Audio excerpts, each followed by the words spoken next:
ఈరోజు అదే తెలంగాణ హైదరాబాదు నగరంలో ప్రధానంగా 94 నుంచి 2004 వరకు తెలుగుదేశం కావచ్చు, 2004 నుంచి 2014 వరకు కాంగ్రెస్ పార్టీ కావచ్చు, 2014 నుంచి 2023 వరకు చంద్రశేఖరరావు కావచ్చు.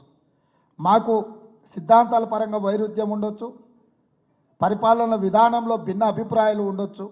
కానీ ఈ ప్రాంతంలో చిచ్చు పెట్టే ఆలోచన చేయకుండా, మతాలను విభజించకుండా, వ్యక్తుల మధ్యలో ద్వేషం రెచ్చగొట్టకుండా పరిపాలన చేసినాం. కాబట్టి ఈ చారిత్రాత్మకమైన హైదరాబాద్ నగరం, తెలంగాణ రాష్ట్రము ప్రపంచానికి పెట్టుబడులకు ఒక డెస్టినీ లాగా, ఒక కేంద్రంగా ఈరోజు అభివృద్ధి చెందుతుంది.